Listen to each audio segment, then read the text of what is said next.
ಎಲ್ಲರೂ ಭಗವದ್ಗೀತೆ ಹೇಳವ? ಬ್ರಾಹ್ಮಣರ ಎಮ್ಮೆಗಳು ಇಲ್ಲ. ಮುಸ್ಲಿಂ ಎಮ್ಮೆಗಳು ಎಲ್ಲರೂ ಅಲ್ಲಕ್ಕೆ ಹೋಗವ?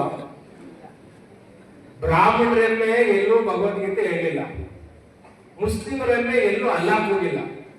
ಕ್ರೈಸ್ತ ಎಮ್ಮೆಗಳೆಲ್ಲ ಬಿಚ್ಚಿಬಿಟ್ಬಿಟ್ರೆ ಅವು ಏಸು ಏಸು ಅಂತವೆಲ್ಲಾರ? ಮುಸ್ಲಿಮರ ಎಮ್ಮೆ, ಹಿಂದೂಗಳ ಎಮ್ಮೆ, ಎಲ್ಲಾರ ಎಮ್ಮೆಗಳನ್ನು ಬಿಚ್ಚಿಬಿಡ್ಬಿಡಿ. ಎಲ್ಲಿ ಬೇಕಾದ ಅವು? ಬೇರೆ ಬೇಕವ? ನೀರೆಲ್ಲಿ ಕುಡಿತಾರೆ? ಒಂದೇ ಥರ ಬೇಕು, ಒಂದೇ ಥರ ಕೆರ್ಕತ್ತವ.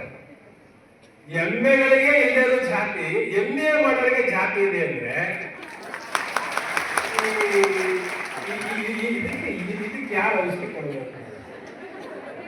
ಏನೋ ತಹಸೀಲ್ದಾರ್ ಸರ್ ಎಮ್ಮೆಗಳೆಲ್ಲ ಬಿಚ್ಚಿಬಿಟ್ಬಿಡ್ಬೇಕು.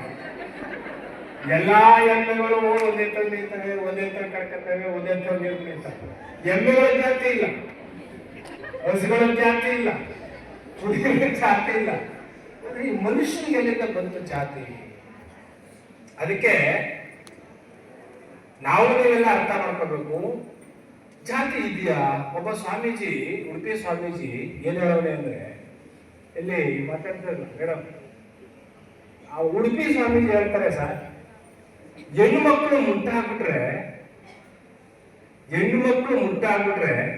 ಮುಟ್ಟಾದ ಹೆಣ್ಣು ಮಕ್ಕಳು ಏನಾದ್ರು ಅಡಿಗೆ ಮಾಡಿ ಕೊಟ್ಬಿಟ್ರೆ, ಅದನ್ನ ಏನಾದ್ರು ಗಣಸರು ಉಂಡ್ಬಿಟ್ರೆ ಅವರು ನಾಯಿ ಬಿಟ್ಬಿಡ್ತಾರೆ.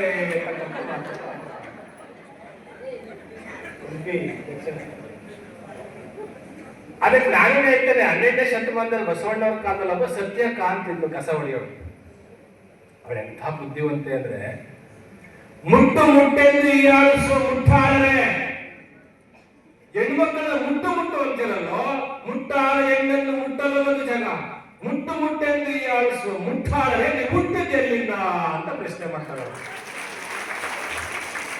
ಈಗ ತಹಸೀಲ್ದಾರ್ ಹುಟ್ಟಿದ್ರು ಮುಟ್ಟು ನಿಂತ ಮೇಲೆ, ನಾನ್ ಹುಟ್ಟಿದ್ದು ಮುಟ್ಟು ನಿಂತ ಮೇಲೆ, ಅಂಬೇಡ್ಕರ್ ಹುಟ್ಟಿದ್ದು ಮುಟ್ಟು ನಿಂತ ಮೇಲೆ, ಬಸವಣ್ಣ ಹುಟ್ಟಿದ್ದು ಮುಟ್ಟು ನಿಂತ ಮೇಲೆ, ಏನ್ ಸರ್